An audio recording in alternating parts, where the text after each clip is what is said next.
حضرات صحابہ کرام کے ایمان کو تو کسی دوسرے امتی کے ساتھ بندہ ملا بھی نہیں سکتا. انہوں نے اتنے مجاہدے کر کے اپنے ایمان کو اتنا چمکا لیا. تو مجاہدہ جتنا زیادہ ہوگا ایمان اتنا زیادہ مضبوط اور چمکدار ہوگا، ایمان کی حلاوت نصیب ہوگی. غیر محرم سے نگاہوں کو جھکانا یہ بھی مجاہدہ ہے، اللہ کے حکموں کو پورا کرنا یہ بھی مجاہدہ ہے، نبی علیہ الصلوۃ والسلام کی سنتوں پر استقامت سے عمل کرنا یہ بھی نفس کے اوپر مجاہدہ ہے. جتنا مجاہدہ انسان کرتا چلا جائے گا اللہ رب العزت اس کے ایمان کو اتنا زیادہ چمکاتے چلے جائیں گے. ایک کتابوں میں واقعہ لکھا ہے کہ کوئی صحابی تھے یا دوسرے کوئی اور بزرگ، وہ ایک کافر بادشاہ کے قبضے میں آ گئے. انہوں نے ان کو پکڑ لیا. اب وہ چاہتا تھا کہ یہ بندہ بہت بہادر اور جرت مند ہے، تو لہٰذا کسی طریقے سے یہ ہمارا ایمان اور دین قبول کر لے تاکہ میں اس کو اپنی فوج کا سپہ سالار بناؤں اور اس کی جو کوالٹیز ہیں ان کو میں اپنے ملک اور اپنی سلطنت کے لیے استعمال کروں. بہت کوشش کی، مال کی آفر کی، ہر طرح کی آفریں کر کے دیکھ لی، لیکن ان کا ایمان مضبوط تھا. وہ اس کی سب آفرز کو اور اس کی جتنی بھی باتیں تھیں ان کو رد کرتے رہے. تو ایک دن بادشاہ بہت پریشان بیٹھا تھا. تو بادشاہ کی بیٹی اس نے آ کے پوچھا کہ ابا جان اتنے پریشان کیوں بیٹھے ہیں؟ تو اس نے اپنی پریشانی کا اظہار کیا کہ ایک بندہ ہے، میں چاہتا ہوں کہ وہ ہمارا دین قبول کر لے لیکن وہ دین اسلام کو چھوڑ ہی نہیں رہا.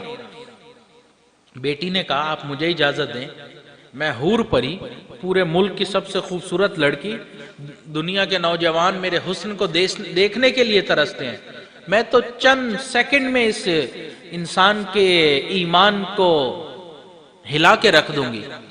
باپ نے کہا ٹھیک ہے بیٹی تم بھی ذرا کوشش کر کے دیکھ لو. اب بیٹی جو ہے بادشاہ کی شہزادی جو تھی وہ بند سنور کے ان کے کمرے میں آئی. انہوں نے نظر اٹھا کر بھی نہیں دیکھا، آئی بیٹھی بات چیت کی، انہوں نے بھی سوال کا جواب دیا، جو بات اس نے کی اس کا جواب دیا، لیکن اس کی طرف نہیں دیکھا. اگلے دن، دوسرے دن، تیسرے دن، کئی دن اسی طرح گزر گئے، انہوں نے نہیں دیکھا. پھر ایک دن اس نے پوچھا کہ آپ مجھے دیکھتے کیوں نہیں؟ انہوں نے فرمایا اس لیے کہ اللہ نے قرآن مجید میں ہمیں حکم دیا ہے قُلْ لِلْمُؤْمِنِينَ يَغُضُّوا مِنْ أَبْصَارِهِمْ، اس لیے میں تمہیں دیکھ نہیں سکتا، تم غیر محرم ہو، میرا ایمان یہ کہتا ہے تمہاری طرف نہیں دیکھنا. بڑی متاثر ہو گئی.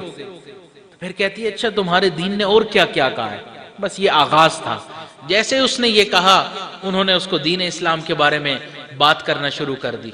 اب وہ ہر روز اپنے باپ کو یہی کہتی کہ میں کوشش کر رہی ہوں کہ وہ اپنا دین چھوڑ دے، لیکن اس کے کمرے میں آ کر دین اسلام کی باتیں پوچھتی. حتیٰ کہ 40 دن اسی کیفیت میں گزر گئے، انہوں نے ایک نظر اٹھا کر بھی اس شہزادی کے چہرے پر نہیں ڈالی. 40 دن کے بعد اس نے کہا کہ میں آپ کے کردار سے اتنا متاثر ہوئی ہوں کہ مجھے کلمہ پڑھ کر مسلمان کر دیجیے. مسلمان کر دیا.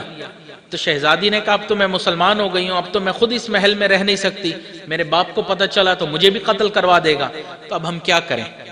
تو انہوں نے فرمایا کہ تم یوں کرو، اپنے باپ کو کہو کہ اس قیدی کی ایک ہی جگہ رہ رہ کر نا دماغ بند ہو گیا، تو میں اس کو ذرا باہر کھلی ہوا میں پھرانے کے لیے لے جاتی ہوں.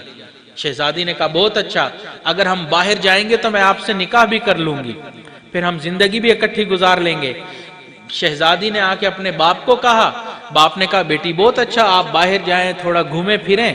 وہ دونوں باہر گھوڑے پہ بیٹھے اور اللہ نے ان کو اپنی منزل تک پہنچا دیا.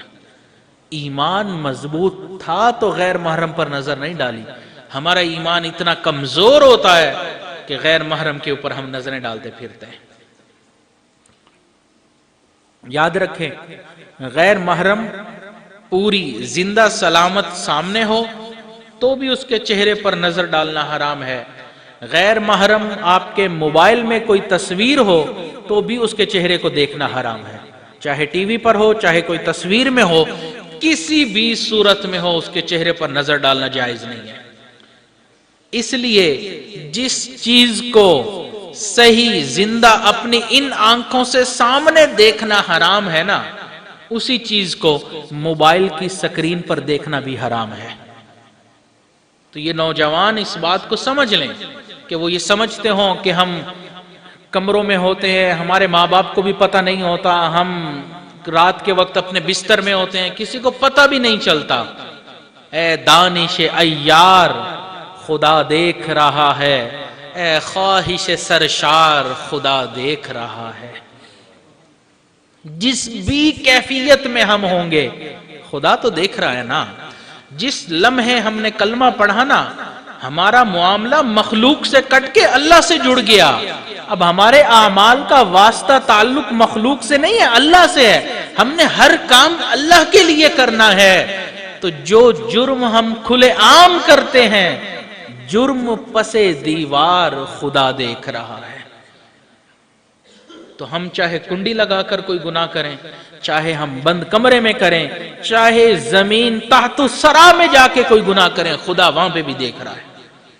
تو اس لیے نوجوان یہ نہ سمجھیں کہ مجھے کوئی دیکھ نہیں رہا، میں تو اسکرین کے اوپر کسی سے بات چیت کر رہا ہوں، میں آڈیو کال کر رہا ہوں یا ویڈیو کال کر رہا ہوں، میں تصویریں منگوا رہا ہوں یا بھیج رہا ہوں، کسی کو کیا پتا چلے گا؟ میں تو ہسٹری ڈیلیٹ کر دوں گا۔ نوجوانوں کو ہوتا ہے نا ہسٹری ڈیلیٹ کر دیں موبائل کی، اپنے کمپیوٹرز کی۔ یاد رکھیں ہمارا معاملہ خدا کے ساتھ ہے، تو خدا نے یہاں پر دو مقرر نگران بنا کر ہمارے اوپر بٹھائے ہیں جو ہماری ہسٹری لکھ رہے ہیں۔ ہم اگر اپنے کمپیوٹر میں اپنے موبائل کی ہسٹری کو ڈیلیٹ بھی کر دیں، لیکن جو کتاب کے اندر ہماری ہسٹری لکھی جا رہی ہے، ما لہذا الکتاب لا یغادر صغیرۃ ولا کبیرۃ الا احصاها، چھوٹا بڑا جرم، ہر طرح کا جرم لکھا جا رہا ہے۔ تو اس لیے ایمان چمکتا ہے مجاہدے سے۔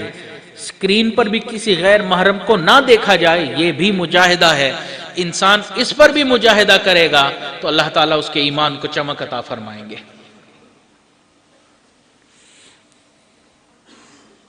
حضرات صحابہ کرام کو بھی بہت بڑی بڑی پیشکشیں ہوئیں، رکاوٹیں آئیں، لیکن انہوں نے مضبوطی کے ساتھ اپنے قدم کو جمائے رکھا۔ ایسا نہیں تھا کہ جب ان کے سامنے کوئی معاملہ پیش آیا اور انہوں نے غیروں کے ساتھ ہاتھ ملا لیا، نہیں، وہ سمجھتے تھے کہ ایمان کا معاملہ ہے، میں نے غیر کے ساتھ ہاتھ نہیں ملانا، میں نے اللہ اور نبی کی دشمنی نہیں کرنی۔ اس لیے ہمیں چاہیے کہ آج ہمارے سامنے مختلف واقعات ایسے پیش آتے ہیں۔ حضرت والد صاحب فرماتے ہیں کہ آج بھی نوجوانوں کو مختلف زلیخائیں بہکانے کے لیے باتیں کرتی ہیں، میسج کرتی ہیں۔ ان کو چاہیے کہ یوسف علیہ السلام کی طرح جواب دیتے ہوئے اللہ کی پناہ مانگے، قال معاذ اللہ، تو اللہ تعالیٰ کی پناہ مانگے۔ اللہ کا فضل ہوا نا تو انسان بچے گا، ورنہ انسان کے آج کل ایمان کو بچانا انتہائی مشکل اور نازک ہے۔